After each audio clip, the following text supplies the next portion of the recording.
thank you very much. In the first place, thanks to the organizer, but also to all of you. It's so great. It's fantastic to see so many people here tonight.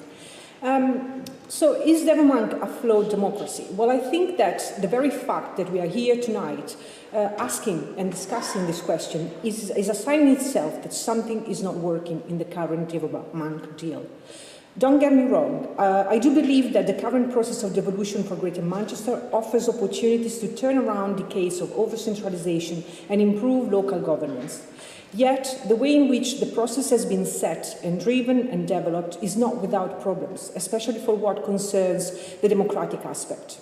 So in this sense, it seems to me that there is a set of interrelated democratic issues that underpin Devo Manc. In the first place, Devo Manc is the result of an elite-to-elite negotiation, of a confidential bargaining between the Treasury and a small group of local deal makers, mostly on the City Council. So the absence of any real in-depth consultation with anyone in the Greater Manchester area is more remarkable if we think of the current health and care deal, which is part of Devo Manc, which is a gigantic pig in a poke. Secondly, and related to this, such elite-led process is likely to create a system of governance in Greater Manchester that is characterised by lack of diversity in the cabinet, which is and is likely to continue to be predominantly white, male, and rather mature, I would say, and therefore would not match and represent the outlook of the very diverse community that Greater Manchester is. Thirdly, in Devo Manc, the view of the citizens have been brushed contemptuously aside. This leads to the issue of the elected mayor. Speakers against the motion tonight will tell you that the lack of wider public consultation on Devo Manc and the elected mayor are justified by the idea that there is a need for a leadership that gets things done, and also that the deal was signed quickly and efficiently, seizing an opportunity to get devolved powers. Well, I strongly disagree with this, because this raises important questions about two principles that should be at the very basis, at the core of Devo Manc: accountability and democracy. The elected mayor has been imposed, and the public was given absolutely no voice on this. Even worse, the view of the public has been ignored, if not overturned. We have to keep in mind that the proposal for an elected Manchester City mayor was rejected in 2012 by voters. Okay, that was just about the Manchester City mayor, but it was a sign that the people perhaps are not so much, in favour of this kind of political figure. So this time around, the people of Greater Manchester have not been given a second opportunity to judge whether or not they want an elected mayor, for the very good reason that deal makers fear a second rejection. So bringing decision-making closer to the people becomes an empty rhetorical claim. And this is a very big problem, because unimaginative and radical policies with a strong popular mandate are extremely important for Devo Manc to work. Then, for what concerns accountability, the new mayor will have substantial powers in his hand, but there are no clear arrangements have been made to put in place a system of check and balances that will hold him fully accountable.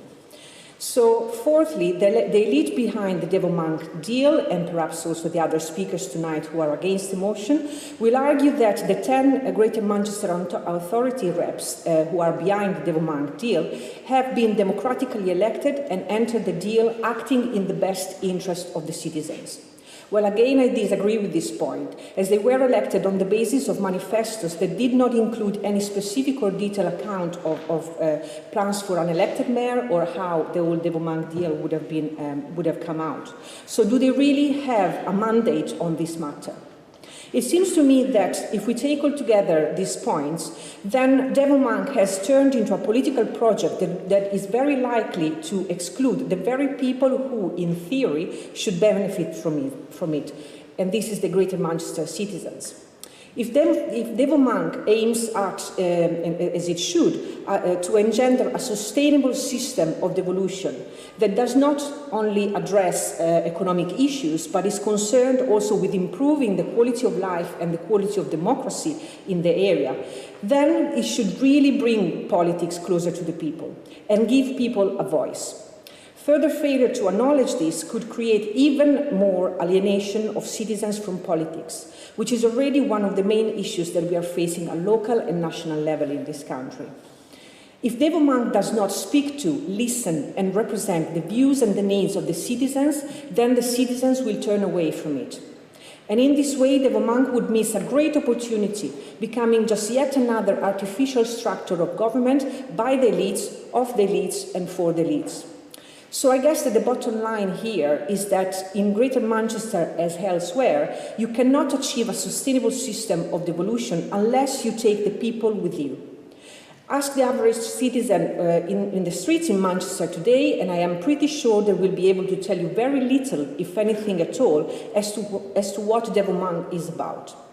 This is a signal of a massive disconnect and democratic deficit that needs to be tackled for Devo Manc to function and to take root in the imagination of the local community.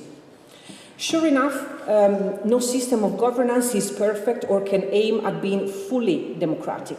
No democracy is perfect.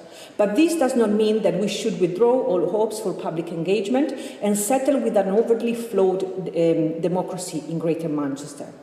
So how do we do this? How can Devo Manc be improved and turn into a better, more democratic system of devolved governance? Well, I will leave to Neil McIlroy in a few minutes to tell you more about this. Thank you very much.